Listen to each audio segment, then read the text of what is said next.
बैठे हो, मेरे से पूर्व संतों का आशीर्वाद और भाई साहब ने आप सबको बहुत सारी बातें बता दी होगी। मेरे लिए कुछ बताने के लिए बचा नहीं है और इसलिए मैं सन्यासी होने के नाते बस मेरी जो नैतिक जिम्मेदारी है वो आप सबके बीच में साझा करूंगा कि ये विराट हिंदू सम्मेलन आज आप सब लोगों को यहाँ एकत्रित कर इस हिंदू सम्मेलन की क्या आवश्यकताएं पड़ी, तो मेरे से पूर्व के वक्ताओं ने भी आपको बताया होगा कि आवश्यकताएं क्यों पड़ी और मैं भी ये बता रहा हूं कि आवश्यकताएं इसलिए पड़ी कि मेरी जानकारी के हिसाब से इस देश के अंदर 150 से ऊपर संगठन ऐसे हैं जो सनातन को तोड़ने में लगे हुए हैं। मात्र इस धरती पर एक संगठन ऐसा है, राष्ट्रीय स्वयंसेवक संघ, जिसे हम आरएसएस कहकर के संबोधन करते हैं, वो सनातन को और शक्तिशाली बनाने के लिए समाज में जागरण को लेकर के खड़ा है। मैं आप सभी से ये निवेदन करूंगा कि आप में से बैठे हुए लोगों में से कितने ऐसे लोग हैं जो संघ के बारे में जानते हैं, एक बार हाथ खड़ा करके बताएं। आप में से बहुत सारे लोगों को ये पता है कि संघ क्या है। तो संघ की ये 100 साल की साधना ने हिंदू समाज को एक विराट रूप दिया है। संघ की 100 सालों की साधना ने हिंदू समाज को एक नई शक्ति दी है। हम सबका भी नैतिक जिम्मेदारी, नैतिक दायित्व बनता है, बोरुंडा के सभी हिंदुओं, आज ये संकल्प लेकर के जाना कि अभी नहीं तो अपने अपने घरों से अपने एक एक बालक को संघ की शाखा में भेजोगे, संघ की शाखा में आपका बालक जाएगा, तब आपको पता चलेगा कि संघ क्या है। घर में बैठ करके संघ को जानने का प्रयास करोगे तो कभी नहीं जान पाओगे कि संघ क्या है। संघ वो शक्ति है जिस शक्ति ने हिंदू समाज को एक नया रूप दिया है। संघ वो शक्ति है जिसने विराट हिंदू शक्ति को अपने स्वाभिमान की रक्षा के लिए खड़ा किया है। मैं कहता हूं कि लोग घर छोड़ते हैं पैसा कमाने के लिए, लोग घर छोड़ते हैं अपनी प्रतिष्ठा कमाने के लिए, लेकिन हमारे संघ के बिरले प्रचारक घर छोड़ते हैं मां भारती के वेदों को स्थापित करने के लिए।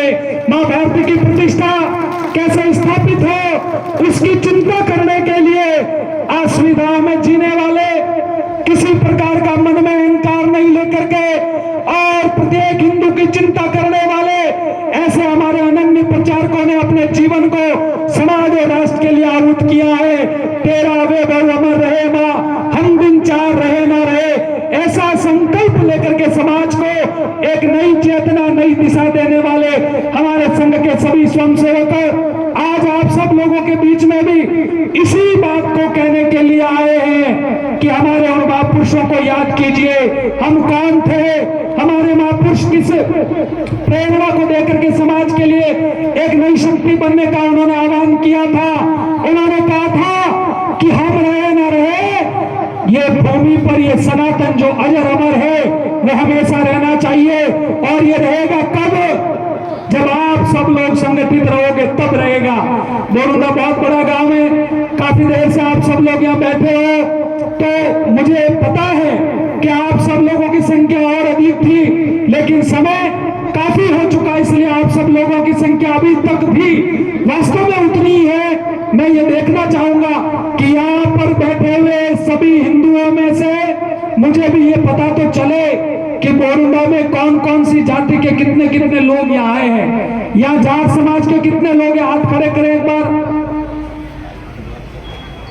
यहाँ राजपूत समाज के कितने लोग हैं, माताएं भी हाथ खड़े करें एक बार। यहाँ ब्राह्मण समाज के कितने लोग हैं, यहाँ कितनी हाथ खड़े करें।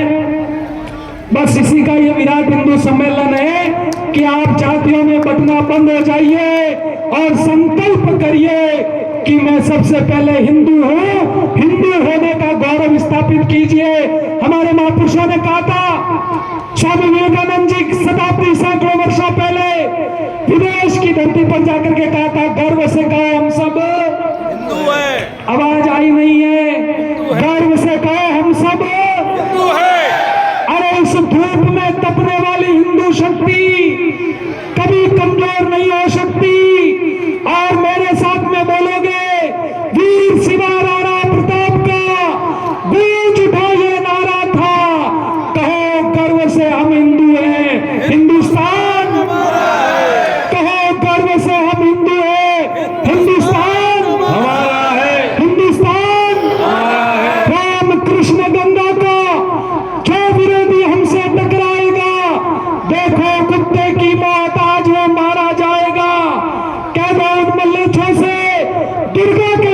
ललकारा है, कहो गर्व से हम हिंदू हैं, हिंदुस्तान हमारा है, हिंदुस्तान हमारा है। आपकी एक आवाज गई थी अयोध्या, 500 वर्षों का कलंक मिटा था, 500 वर्षों की प्रतीक्षा पूर्ण हुई और अयोध्या के अंदर प्रभु श्री राम का भव्य मंदिर बना। अब आपकी आवाज कहां जानी चाहिए, कहां जानी चाहिए? जोर से बोले। मथुरा, कहां जानी चाहिए? मथुरा, मथुरा। बोलिए कृष्ण जन्मभूमि की, दोनों मुठ्ठियां बांधकर बोलेंगे कृष्ण जन्मभूमि की, श्री राम जन्मभूमि की, काशी विश्वनाथ की, सत्य सनातन धर्म की। बस इसी का उद्घोष करने के लिए ये विराट हिंदू सम्मेलन आप सबके बीच में हुआ है। उनकी शक्ति की पहचान करने के लिए और हमारे छुपे हुए स्वाभिमान को पुनः मां भारती के चरणों में प्रकट करने के लिए, उस प्रतिष्ठा को बढ़ाने के लिए ये विराट हिंदू सम्मेलन उसी का एक उदाहरण है, जो 5 बार दिन में 5